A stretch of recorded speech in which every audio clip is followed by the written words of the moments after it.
জীবনে যদি ভালো থাকতে চান তাহলে কিছু কিছু জিনিস থেকে দূরে চলে যেতে হবে, একদম ভুলে থাকতে হবে। দেখবেন তাহলেই আপনি ভালো থাকবেন। আসসালামু আলাইকুম ভিউয়ার্স, কাছে বা দূরে, দেশে বা দেশের বাইরে সবাই কেমন আছেন? আফসানা মিমি লাইফস্টাইল ব্লগ ভিডিও থেকে নতুন একটা ভিডিও নিয়ে আসলাম আপনাদের মাঝে। এই তো দেখুন, শুরুতেই আপনাদের দেখালাম একদম সোনালি পাকা পাকা ধান। আজকে আমাদের ধান আসবে বাসায়। তো আমি আগে ধানের কৃষকেরা যে কষ্ট করে ধান ফলায় সেটাই দেখালাম। আর এখন দেখুন, এই তো আমাদের সোনা বাচ্চাটা শুয়ে আছে, আমাদের মন সোনাটা। সে খুব আরামসে ঘুমায়। তো চলুন, এই পর্যন্ত আমার ভিডিওটি যারা দেখেছেন তাদেরকে অসংখ্য ধন্যবাদ বলবো, একটা লাইক দিয়ে ভিডিওটা দেখেন। আর যারা নতুন আসবেন প্লিজ চ্যানেলটা সাবস্ক্রাইব করে পাশে থাকবেন।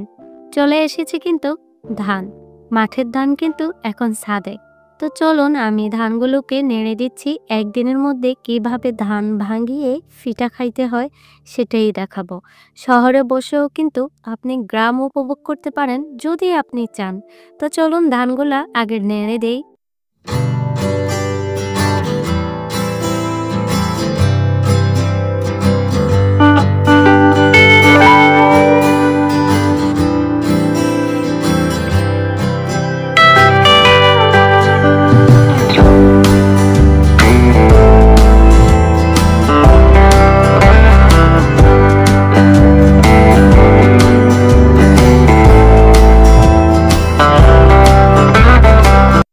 ধানগুলো তো নেড়ে দিলাম, এখন বসে বসে ধানগুলো হাতে ধরে উপভোগ করতেছি ধানের স্পর্শ আমি।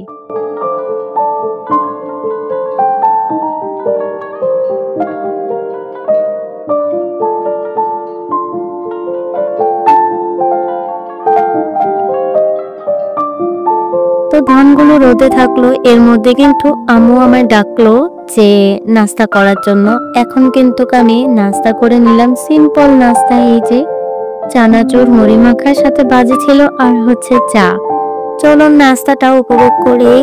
তারপর কিন্তু ধানটা ভাঙিয়ে আনা হয়েছে মেশিন থেকে, যেহেতু মেশিনটা বাসায় না তার কারণে আর মেশিনটা দেখাতে পারিনি। এখন এই তো চাউলগুলো আমি মেপে নেব, কারণ এই চাউলগুলো বেটে নেব।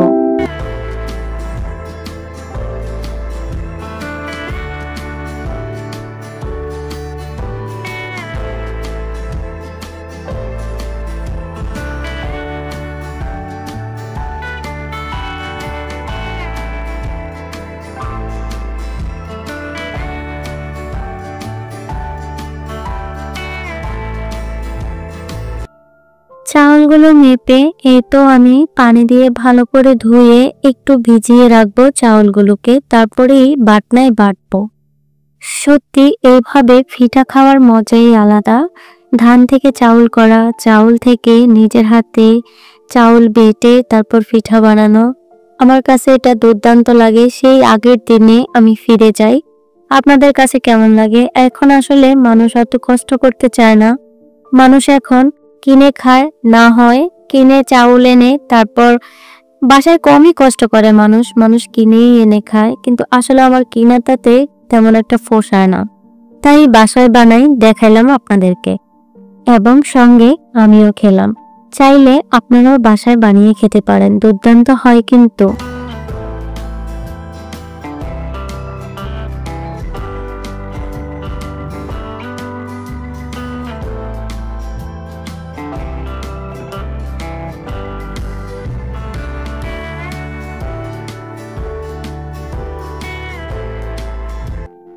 আর এখন এই তো নিয়ে আসলাম চাউলটা, কিছুক্ষণ ভিজার পরেই আমি এখন বাটনায় বাটবো। তো আমি আগে পাটাটা ভালো করে পরিষ্কার করে ধুয়ে নেব।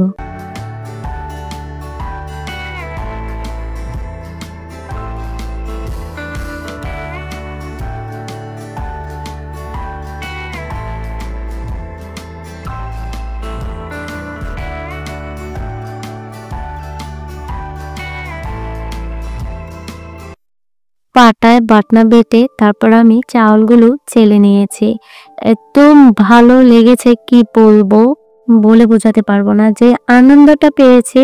আসলে কিনে খেলে না ওই আনন্দটা পাওয়া যায় না। এগুলো এখন হয়তো মানুষ মনে করে যে এটা একটা বাড়তি ভেজাল বাসায় বানানো।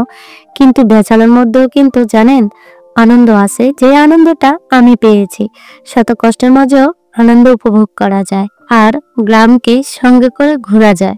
মনে হয় গ্রামে বসে আছি, তাই না বন্ধুরা?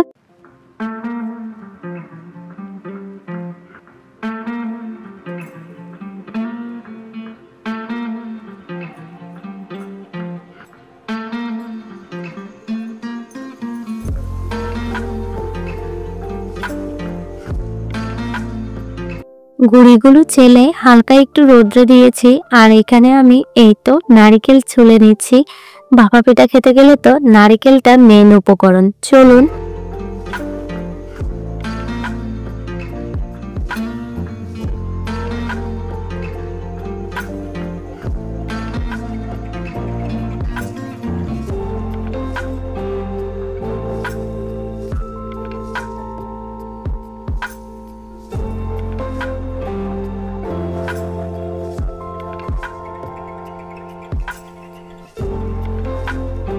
নারিকেল কিন্তু আমি ভেঙে নিয়েছি। নারিকেলের পানিটা কিন্তু খেতে ভুল করিনি। এত মিষ্টি ছিল নারিকেলের পানিটা।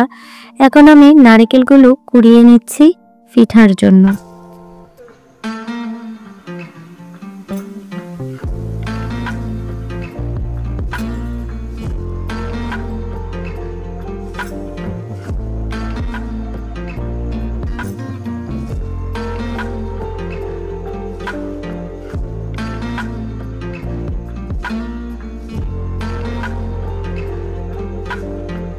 নারকেল কোড়ানো শেষ হয়ে গেলে এই তো আমি নিয়ে নিচ্ছি মিঠাই গুড়টা। সেই গুড়টাকে আমি এভাবে কুচি করে নিয়েছি। নিয়ে এই তো নিয়ে আসলাম সব আমার খোলা আকাশের কিচেনে।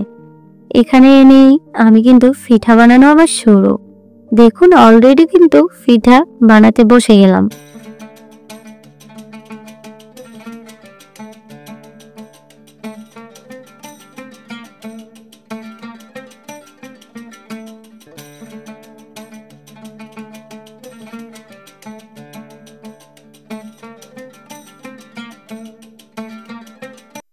আর এই তো দেখতে দেখতেই কিন্তু পিঠাগুলো হয়ে গিয়েছে। আমি পিঠা নিয়ে আসছি বাসায়। তো বাসায় নিয়ে আসছি, আপনাদেরকেও দিচ্ছি, খেয়ে নেন। আমি কিন্তু এখন খেতে ভুল করব না। অবশ্যই খাবো আর পিঠাটার উপভোগ করব। তা আজকের মতো আমাকে বিদায় দেন। দেখা হচ্ছে আগামী ভিডিওতে। আল্লাহ হাফেজ।